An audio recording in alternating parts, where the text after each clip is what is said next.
Au nom de Dieu le Père, le Fils et le Saint-Esprit. Amen. Nous sommes venus ce matin, chacun avec ses secrets, chacun avec ses blessures, chacun avec ses hontes, chacun avec ses attentes, chacun avec ses joies.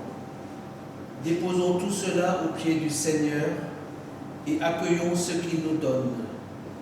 Voici, selon sa promesse, il est au milieu de nous et il nous dit « La paix soit avec vous tous ». Nous sommes venus en quête de lumière. La lumière du Christ nous accueille. Qu'elle se lève et entre dans nos cœurs et nous unisse à sa clarté. Nous sommes le deuxième dimanche après l'Épiphanie, le thème « Le prince de la joie » et le verset se trouve en Jean 1,16. Tous, nous avons eu part à sa plénitude, nous avons reçu grâce sur grâce. Von seiner Fülle haben wir alle genommen, Gnade um Gnade. Et je vous invite à entonner le premier chant, Nos cœurs te chantent, recueil français 255, les strophes 1 et 2.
Nous écoutons un extrait du psaume 105. Ce psaume est celui de la fidélité de Dieu envers Israël lors de l'Exode. Le souvenir de ces miracles nous encourage à rester proches de lui. Si par moments Dieu semble distant, persévérons dans notre recherche, convaincus qu'il récompense ceux qui le cherchent sincèrement. Le psalmiste propose une démarche dans ce sens, nous familiariser avec la façon dont Dieu est intervenu pour son peuple dans le passé. Et aujourd'hui, comment pouvons-nous le faire? Une des pistes est celle de l'étude de la Bible. Nous y découvrirons un Dieu plein d'amour et désireux de nous accueillir. Psaume 105. Célébrez le Seigneur, proclamez son nom. Faites connaître ses exploits parmi les peuples. Chantez pour lui, jouez pour lui, redites sans fin ses merveilles. Soyez fiers de son saint nom. Soyez joyeux, vous qui recherchez le Seigneur. Cherchez le Seigneur cherchez le Seigneur et sa force, recherchez toujours sa face. Rappelez-vous les merveilles qu'il a faites, rappelez-vous ses prodiges, les jugements qu'il prononça. C'est lui le Seigneur notre Dieu, c'est lui qui gouverne toute la terre. Il s'est toujours rappelé son alliance, parole édictée pour 1000 générations. Je fonderai sa dynastie pour toujours, son trône durera autant que les cieux. Eer sei dem Vater.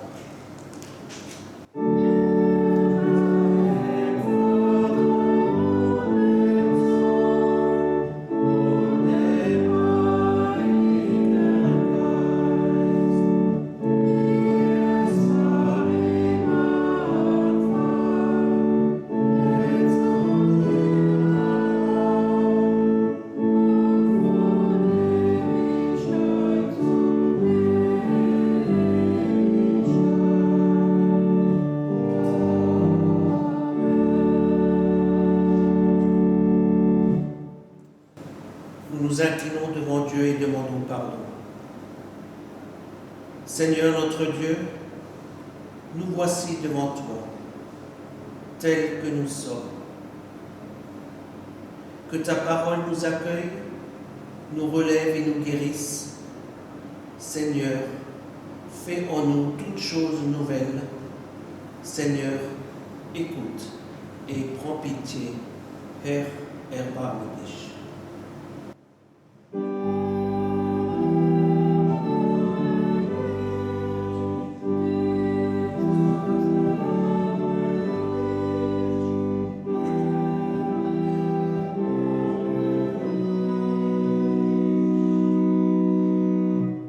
Écoutez l'annonce du pardon. Dieu notre Père nous a fait miséricorde.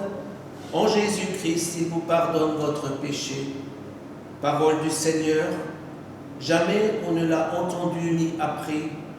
Personne n'a vu un autre Dieu que toi agir ainsi envers l'homme qui espère en lui. Avec tous ceux qui mettent leur confiance en Dieu, chantons ensemble sa gloire. Ehre sei Gott in der Höhe.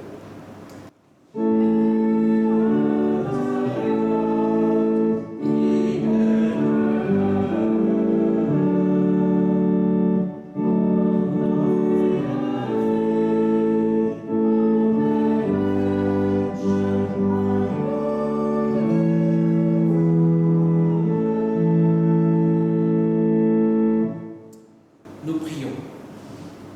Seigneur Dieu, ta puissance et ta gloire nous sont apparus sur cette terre en ton Fils Jésus-Christ.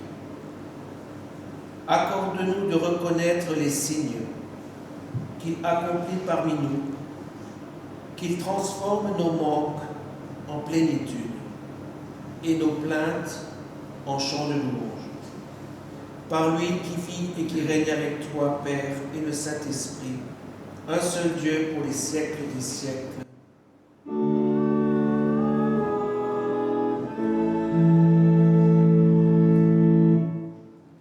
demanderai aux lecteurs et lectrices de venir.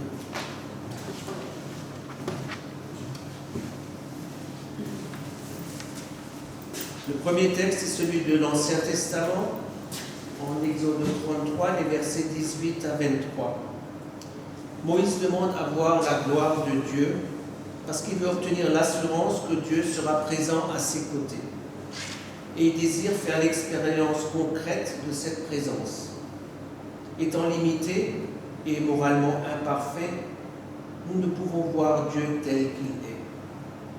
La possibilité accordée à Moïse de le voir par derrière signifie en quelque sorte que nous ne pouvons le voir que là où il est passé.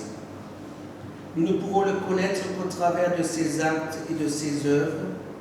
Encore faut-il que nous ayons le discernement nécessaire et l'ouverture de nos sens pour s'en rendre compte. En dehors de Jésus-Christ, il nous est impossible de le comprendre vraiment. Mais Jésus a promis de se révéler et de nous aider à ouvrir nos yeux, notre regard et notre vision, afin que nous reconnaissions et que nous prenions conscience de la présence de Dieu au quotidien dans des choses toutes simples. Alors sommes-nous éveillés et sensibles à cette présence divine, cette présence qui jalonne notre parcours et qui se manifeste jour après jour? Nous écoutons l'Exode 33, les versets 18 à 23.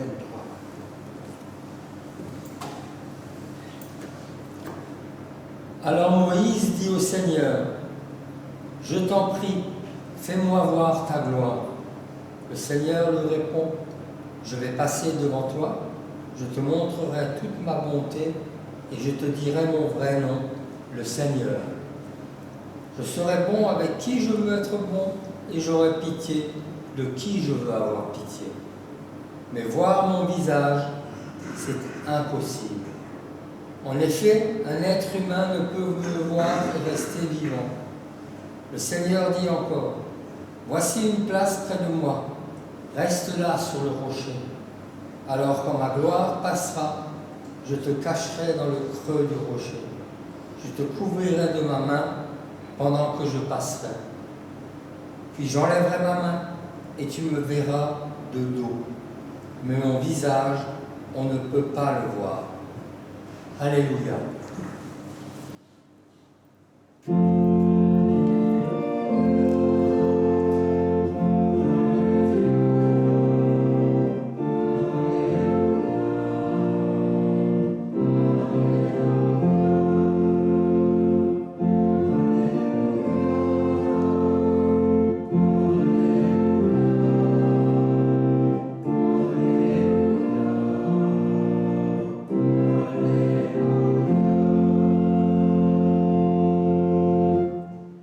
Deuxième texte, nous écouterons l'Épître. L'Évangile sera lu pendant la prédication.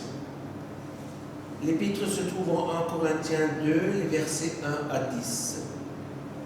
L'Épître proposée nous parle de sagesse, et plus particulièrement de la sagesse de Dieu en opposition à la sagesse du monde. Très instruit et brillant, Paul aurait pu inonder ses auditeurs d'argumentaires élaborés. Au lieu de cela, il va simplement annoncer le message de Jésus-Christ en laissant le Saint-Esprit le conduire. Lorsque nous présentons la bonne nouvelle aux autres, nous devrions suivre son exemple et ne pas chercher la complication. C'est le Saint-Esprit qui donnera de la force à nos paroles et il les utilisera pour la gloire de Jésus. Dans notre quotidien, nous devrions être ces fenêtres ouvertes qui permettent de voir à travers nous la bonté, la grâce et l'amour de Jésus pour tous les humains et nous laisser guider dans nos actes et nos paroles par son Esprit, l'Esprit Saint. Nous écoutons en 1 Corinthiens 2 les versets 1 à 10. Moi-même, frères et sœurs chrétiens, je suis venu chez vous pour vous annoncer le projet caché de Dieu. Mais je ne l'ai pas fait avec des paroles compliquées, ni avec des connaissances extraordinaires. En effet, au milieu de vous, je n'ai rien voulu savoir, sinon Jésus-Christ, et Jésus-Christ cloué sur une croix. Moi-même, devant vous, j'ai été faible, j'avais peur, je tremblais. Ma parole et mon enseignement n'avaient rien à voir avec les discours convaincants que la sagesse humaine. Mais c'est la puissance de l'Esprit Saint qui apparaissait clairement dans ce que je disais. Ainsi, votre foi ne peut pas s'appuyer sur la sagesse humaine, mais sur la puissance de Dieu. Pourtant, c'est bien une sagesse que nous enseignons aux chrétiens adultes dans la foi. Mais cette sagesse n'est pas la sagesse de ce monde. Ce n'est pas la sagesse des puissances mauvaises de ce monde qui seront détruites. Nous enseignons la sagesse mystérieuse de Dieu qui était restée cachée.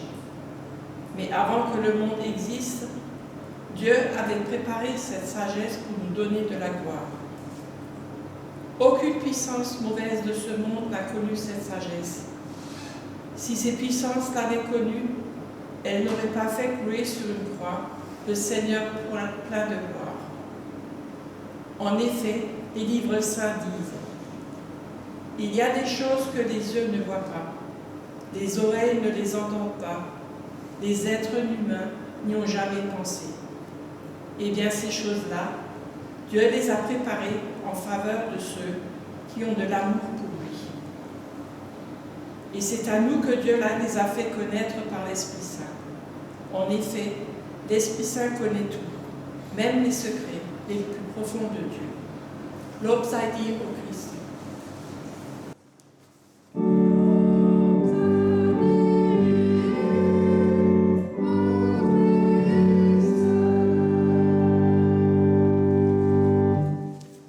Je vous invite au deuxième chant, dans le recueil allemand, le 70, Wie schön leuchtet der Morgenstern, les strophes 1, 4 et 5.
dans l'extrait de la chanson, il sera question ce matin des noces de Cana, où Jésus change l'eau en vin.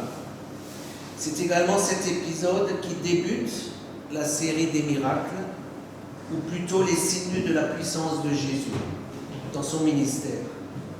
Rappelez-vous du thème de ce jour, le prince de la joie, et le changement de l'eau en vin lors de ces noces. Serait-il un clin d'œil à l'un des versets du psaume 104, le vin qui réjouit le cœur de l'homme? Pourquoi pas, mais dans ce cas avec modération.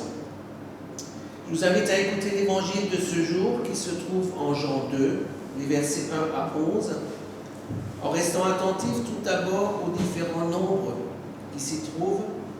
Nous y reviendrons un peu plus en détail après. Nous aborderons également les différentes symboliques qui s'y trouvent, notamment celle de la symbolique des noces, l'allusion au repas pascal et surtout l'appel à la confiance en Dieu et Jésus qui nous permet de grandir dans la foi. Nous écoutons en Jean 2 les versets 1 à 11. Le 3e jour, il y a un mariage dans le village de Cana en Galilée. La mère de Jésus est là. On a aussi invité Jésus et ses disciples au mariage. À un moment, il n'y a plus de vin. Alors la mère de Jésus lui dit, « Les gens n'ont plus de vin. » Jésus lui répond, « Mère, qu'est-ce que tu me veux? Ce n'est pas encore le moment pour moi. » La mère de Jésus dit au serviteur, « Faites tout ce qu'il vous dira. » Il y a là 6 grands récipients de pierre. Les Juifs se servent de l'eau qu'ils contiennent pour se rendre purs selon leur coutume. Dans chaque récipient, on peut mettre une centaine de litres. Jésus dit aux serviteurs, « Remplissez ces récipients avec de l'eau. » Les serviteurs les remplissent jusqu'au bord. Jésus leur dit, « Maintenant prenez de cette eau et apportez-la aux responsables du repas. » Les serviteurs lui emportent. Le responsable du repas goûte l'eau qui est devenue du vin. Il ne sait pas où on a pris ce vin, mais les serviteurs qui ont pris de l'eau dans les récipients, eux, le savent. Alors le responsable du repas appelle le marié et il lui dit, « Tout le monde sert d'abord le bon vin, et quand les invités ont beaucoup bu, on sert du vin moins bon. Mais toi, tu as gardé le bon vin jusqu'à maintenant. » C'est le premier signe étonnant que Jésus fait. Cela se passe à Cana en Galilée. Jésus montre ainsi sa gloire et ses disciples croient en lui. Nous prions. Seigneur, ta parole est une lampe à mes pieds, qu'elle éclaire notre chemin, que ta parole ouvre notre cœur et qu'elle transforme notre quotidien. Amen. Ah, qu'il est beau de voir Jésus sous sa forme humaine et voir qu'il se préoccupe des invités à cette noce où le vin vient à manquer. On lui rapporte qu'il n'y a plus de vin et tout d'un coup, il y en a de nouveau, afin que la fête continue, afin que les gens restent à cette noce heureux et joyeux, contents d'avoir été invités et de voir qu'au final, le vin ne manque pas, mais que même vers la fin, la cuvée présentée est même meilleure que celle qu'ils ont goûtée au début. Jésus, qui est Dieu, nous dévoile ici son incarnation humaine. Il veut que nous soyons heureux, et je dirais même qu'il veut que nous soyons heureux ensemble. D'ailleurs, avez-vous remarqué que le changement d'eau en vin est le premier d'une série de miracles? Jésus ne commence pas par la guérison d'un aveugle, d'un lépreux ou de blessés de la vie. Non, Jésus commence par ce premier signe dans l'optique de notre bien-être et bien vivre ensemble. Il s'attelle à cette tâche fédératrice en vue d'une église joyeuse. Et qui dit église dit communauté de paroissiens. Nous devrions en effet être témoins de cette joie qu'il nous donne et qu'il veut nous donner. Trop souvent, nous quittons nos lieux de culte d'une manière, je dirais, un peu trop standard, trop souvent monotone. alors que la joie de la grâce, de l'amour et de l'espérance éternelle devrait se lire sur nos visages. Ceux que nous croisons à la sortie et qui n'ont pas pu assister à cette rencontre avec Jésus pendant le culte devraient pouvoir se dire « Ah mince, nous avons loupé quelque chose ». Nous voudrions, comme ces paroissiens, vivre et partager ensemble une telle joie. Alors après cette idée générale, revenons à présent à notre texte et essayons d'y voir quelques symboliques qui s'y sont cachés. Et que je commencerai tout d'abord par les nombres. Alors, si vous avez bien entendu, tout d'abord le texte commence par le 3e jour. 3e jour qui sera également celui de la résurrection du Christ, le matin de Pâques. Dès le début de l'évangile de Jean, les indices sont posés sur ce qui va arriver après la vie de Jésus, après sa mort et sa résurrection. Ces noces peuvent également être mises en parallèle avec celle du grand festin qui nous est raconté en Luc 14, à partir du verset 15, où le grand festin représente le royaume de Dieu. Les noces de Cana peuvent donc également s'apparenter à ce royaume de Dieu qui se vit dès à présent, où les époux de la noce peuvent être représentés par nous avec Jésus, par la paroisse avec Jésus, par moi personnellement, avec Jésus qui m'appelle à ce grand festin. S'unir avec Jésus et que Jésus s'unisse à nous, n'est-ce pas ce que les époux et épouses se promettent lors de leur bénédiction nuptiale? Et n'échangent-ils pas des alliances au doigt, symbole d'une alliance entre deux êtres, mari et femme, alliance entre moi et Jésus? Autre nombre cité dans l'extrait, c'est celui des 6 jarres. On dit bien qu'il n'y en a que 6. 6 étant un chiffre d'incomplétude, c'est-à-dire quelque chose qui n'est pas complet. Parce que bien sûr, on attend le 7e. Ces jarres remplies d'eau étaient utilisées par les Juifs pour des rituels de purification. Et c'est à ce moment-là que Jésus va transformer ces jarres remplies d'eau en vin pour l'offrir à l'ensemble des convives, à l'ensemble des invités. L'eau purificatrice utilisée par les Juifs, selon les directives de l'Ancienne Alliance, se sublime en vin, signe de la nouvelle alliance que Dieu révèle à l'ensemble de l'humanité à travers son Fils Jésus. Ce vin que Jésus propose à ses convives, n'est-ce pas aussi un signe avant-coureur de la première scène de Jésus, la veille où il fut livré alors qu'il prit la coupe de vin et qu'il dit « Ceci est mon sang, le sang de l'alliance nouvelle et éternelle ». En d'autres termes, le système religieux juif, avec ses rites de purification, est présenté comme un peu à bout de souffle, 6 jarres et non les 7 qu'il faudrait, et ce vin qui manque, qui est pourtant nécessaire, symbolise déjà le sang du Christ et la communion avec lui. Ce texte peut effectivement être lu à différents niveaux et d'autres symboliques s'y sont sûrement glissées. Vous pourrez en effet le relire chez vous, seul ou en communauté, pour en découvrir les sens cachés. Puis il y a le signe, le miracle, la transformation de l'eau en vin. Que veut-il et que peut-il nous indiquer à nous aujourd'hui? Nous avons vu que la transformation était nécessaire pour que la noce se passe comme doit se passer une noce, c'est-à-dire dans la joie. Deuxièmement, nous avons vu au plan symbolique que le système de la purification, l'Ancienne Alliance, est contestable. Il faut passer à la communion, la Nouvelle Alliance. Les 6 jarres de la purification qui se subliment au sang versé par le Christ pour notre vie éternelle. Et troisièmement, ce texte peut également nous interpeller sur le plan spirituel. Quel est le vin qui nous manque? En regardant d'un peu plus près, en nous regardant face au miroir, nous pourrions nous poser ces questions. Quel est le vin qui manque à notre prochain, qui manque à notre monde? Est-ce la vérité? Est-ce la justice? Est-ce la sagesse? Est-ce la foi? Est-ce la tolérance? Est-ce l'espérance? Est-ce le silence? Est-ce la confiance? Est-ce la simplicité? Est-ce le pain quotidien pour tous?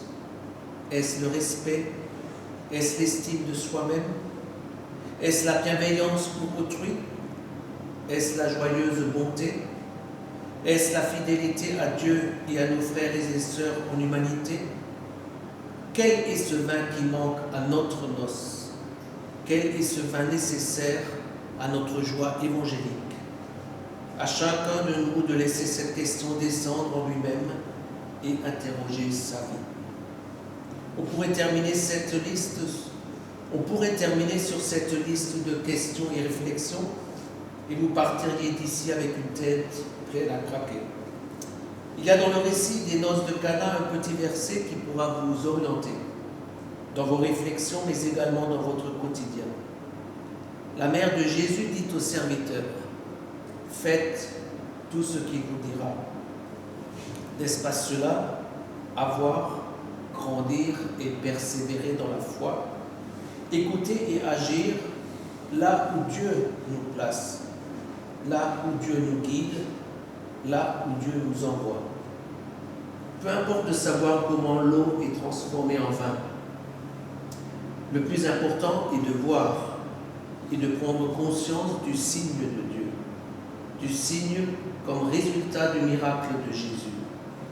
Heureusement, il arrive que Dieu vienne combler nos manques sans que nous y participions en rien. Ainsi en va-t-il dans notre récit des bénéficiaires du nouveau vin qui remarquent seulement qu'il est encore meilleur que le précédent. Et de conclure, c'est le premier signe étonnant que Jésus fait. Cela se passe à Cana en Galilée. Jésus montre ainsi sa gloire et ses disciples croient en lui. On pourrait se demander ce que nous aurions fait si nous avions assisté à ces noces.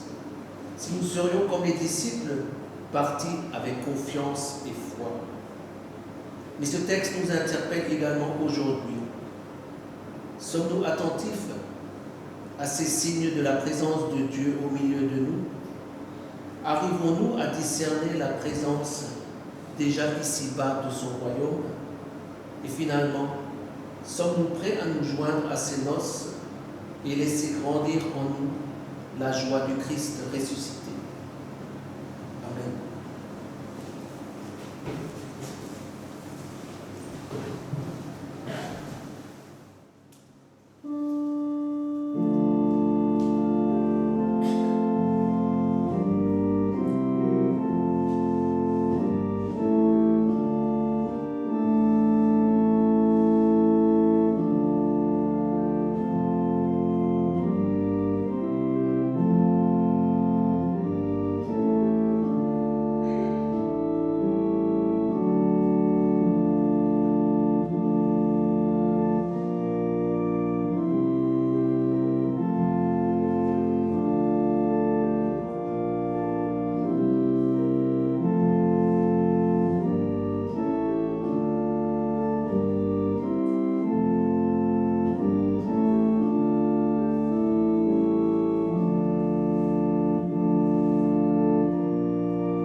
Je vous invite à vous lever pour prendre ensemble la confession de foi. Je crois en Dieu, le Père Tout-Puissant, Créateur du ciel et de la terre. Je crois en Jésus-Christ, son Fils unique, notre Seigneur, qui a été conçu du Saint-Esprit et qui est né de la Vierge Marie. Il a souffert sous Ponce Pilate, il a été crucifié, il est mort, il a été enseveli, il est descendu aux enfers. Le troisième jour, il est ressuscité des morts, il est monté au ciel, il est assis à la droite de Dieu, le Père Tout-Puissant, et il viendra de là pour juger les vivants et les morts. Je crois au Saint-Esprit, la Sainte Église universelle, la communion des saints, la rémission des péchés, la résurrection de la chair et la vie éternelle. Amen. Je vous invite à reprendre place et nous continuerons avec un chant un peu plus méditatif de 602, strophes 1, 2 et 3 au grand moment.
Je vous invite à vous lever pour la prière d'intercession.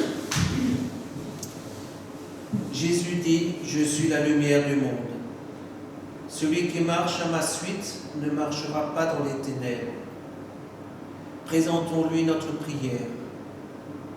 Pour que ta lumière illumine le pas de ceux qui cherchent un chemin de justice et de paix. Seigneur, nous te prions.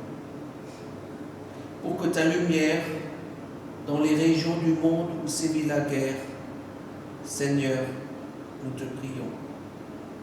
Pour que ta lumière guide les hommes et les femmes qui ont l'audace de parler en vérité et qui posent des gestes de réconciliation.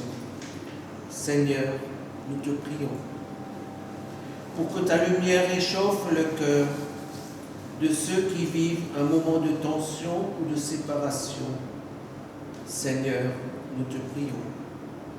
Pour que ta lumière enveloppe les blessés de la vie et les hommes et les femmes qui traversent l'épreuve du doute ou du désespoir. Seigneur, nous te prions. Pour que ta lumière brille aux yeux de ceux qui ont achevé leur course sur la terre et en ceux qui portent le deuil. Seigneur, nous te prions. Dans le silence, confions à Dieu ce qui nous tient particulièrement à cœur.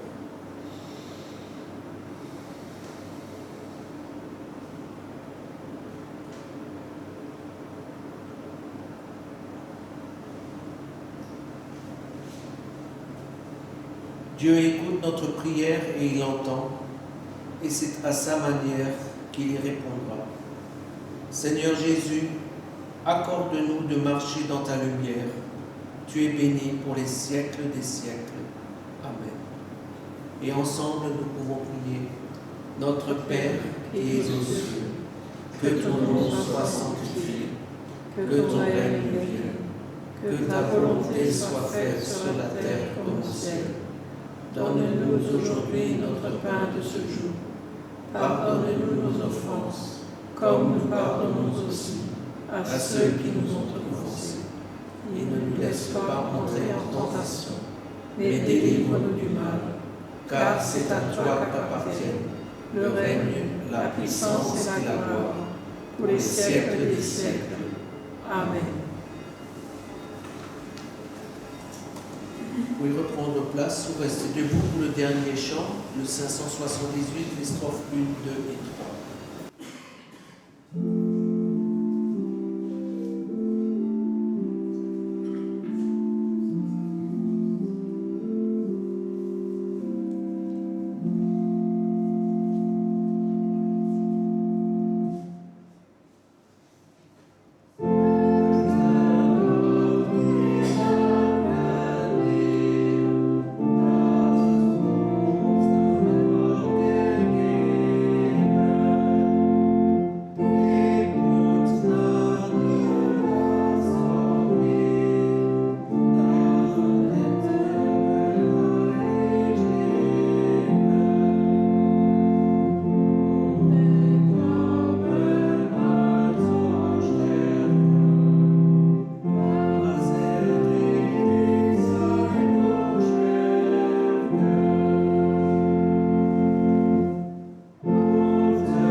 invite à vous lever pour l'envoi et la bénédiction. Seigneur, tu m'offres cette nouvelle année comme un vitrail à rassembler, avec les 365 morceaux de toutes les couleurs qui représentent les jours de ma vie. J'y mettrai le rouge de mon amour et de mon enthousiasme, le mauve de mes peines et de mes deuils, le vert de mes espoirs et le rose de mes rêves, le bleu ou le gris de mes engagements ou de mes luttes, le jaune et l'or de mes moissons.